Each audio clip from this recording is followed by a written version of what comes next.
Good morning. This is Tom Gregory with late news headlines, sports, and the weather from the Channel 5 newsroom. The international headlines. The top U.S. arms negotiator says the Reagan administration would consider lifting its proposed ceiling on the number of nuclear warheads if that would help get an agreement with the Soviets. Negotiator Edward Rowney says if the Soviets won't agree to a ceiling of 5,000 U.S. and Soviet warheads, the U.S. would be willing to consider an alternate number. Rowney says the U.S. won't make concessions to get the Soviets back to the bargaining table, but he says the Soviets can expect U.S. flexibility once talks resume. The State Department says Nicaragua is receiving a shipment of Soviet bloc weaponry, adding to its military superiority in Central America. Spokesman John Hughes says the shipment does not contain advanced aircraft, something he says the U.S. would view with utmost concern.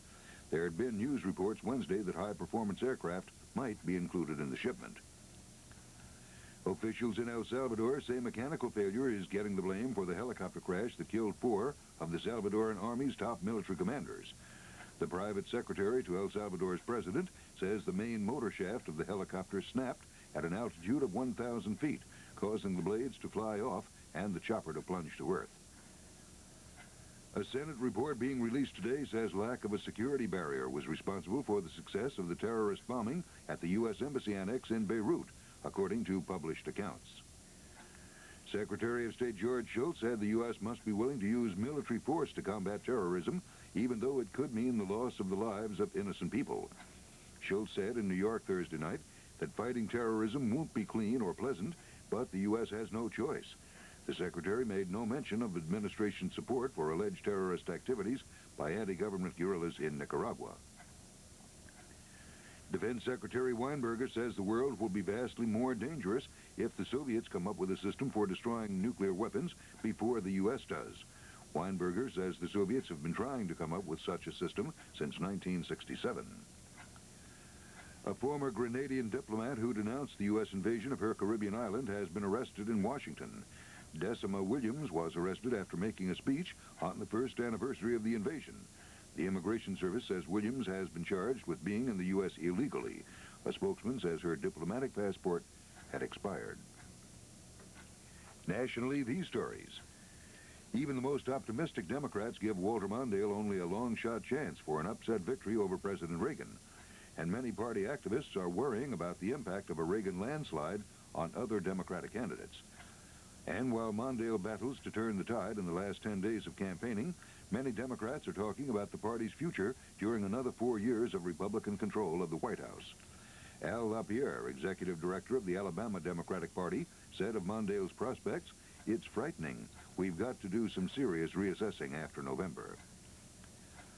Former Vietnamese Prime Minister Nguyen Cao Ky says he's prepared to testify before a presidential commission that heard him described as leader of a national network of Vietnamese immigrant gangs that extort, rob, and smuggle marijuana.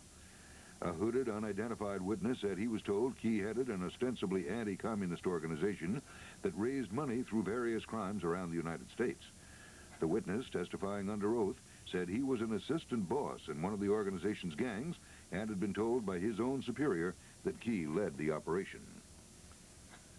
The Treasury Department says the government was still billions in the red in fiscal 1984, but the deficit was smaller than the record 83 figure. The Treasury Department says the deficit hit $175.3 billion in the most recent fiscal year. A union leader says General Motors will put a new offer on the table Friday in an effort to end the strike by 36,000 workers in Canada. The strike is continuing to take its toll on GM employees in the United States. The U.S. layoff figure is expected to top 35,000 today. Some residents of Houston are finding out what it's like to live on the waterfront. Thunderstorms dumped more than 8.5 inches of rain on parts of Houston Thursday, flooding roads to the height of car hoods. On the local scene, a revitalization plan that would clean up Times Square sex and drug trade has produced strong reactions from supporters and opponents at a hearing by the Board of Estimate, which must approve the proposal. Governor Cuomo was greeted with boos and hisses as he stepped to the podium in the board's hearing room at City Hall on Thursday. "I think this project makes sense from any angle you look at it, financially and architecturally," Cuomo said in urging the board, comprised of the mayor, controller, city council president, and 5 borough presidents, to vote for the project. Mayor Koch, who made a rare personal appearance in his capacity as presiding officer, had opened the testimony by proclaiming the project will reverse the decline of a once proud block and restore it to its rightful place as the crossroads of the world. It will be several days before street repairs are completed on the Upper East Side following a water main break which sent a river through one of Manhattan's wealthiest neighborhoods. The 48-inch main ruptured early Thursday, deluging streets with up to 2 feet of water, buckling pavement, flooding basements, and leaving all 4 Metro Rail North tracks into Grand Central Station submerged. City officials said the main at East 72nd Street and Madison Avenue had been in service since before 1870. It took about 90 minutes to shut off the water, and some residential water users were left without service briefly when a 20-inch main was shut off during the search for the larger one. The water seeped into telephone cables, cutting service to 1,500 customers, said a New York telephone spokesman. A spokeswoman for Metro North said trains headed for Grand Central initially were forced to stop at 125th Street in Manhattan, where bus service was provided for commuters into Midtown. All trains were running into Grand Central by 7:45 a.m., according to the spokeswoman. The break forced the closure of Madison Avenue between 71st and 73rd Streets and 72nd Street between 5th and Park Avenues. Samuel I. Schwartz, city traffic commissioner, said that while some streets buckled due to the flood, the west side of Madison Avenue was not affected. 2 lanes were open shortly after 4 p.m. He said repairs on the damaged streets would take several days. In a move to bring cheaper, cleaner water to 500,000 Queens residents, city officials say they're willing to practically give the stuff away to the area's private water company. Mayor Koch, Controller Harrison Golden, and other local officials disclosed Thursday the city has made a $35 million bid to buy out the Jamaica Water Supply Company, the last private water utility in the 5 boroughs. Now turning to sports. In NHL action, the Rangers routed the Devils 11-2. The Canadiens topped the Sabres 3-2. The Flyers skated past the Blues 7-2, and the Washington Caps fell to the Flames 5-3. A look at the weather. Current temperature reading at 58 degrees, humidity 87%, barometer at 30.24 inches, and it's falling. Cloudy with rain showers overnight is the word from the weatherman. The lows in the mid to upper 50s. Later today, occasional light rain tapering off to showers, then brightening by day's end with highs in the mid-60s. Partly cloudy tonight with patchy fog possible, lows 55 to 60. Repeating the current temperature reading, 58 degrees.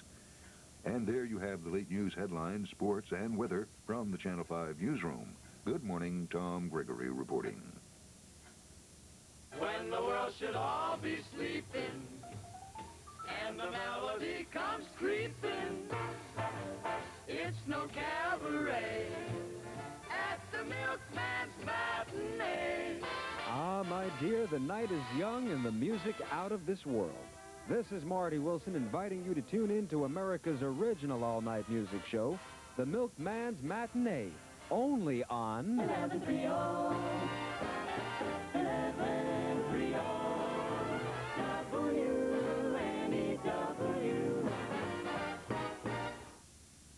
Sean Connery in The Great Train Robbery, 2:30 Sunday. Channel 5.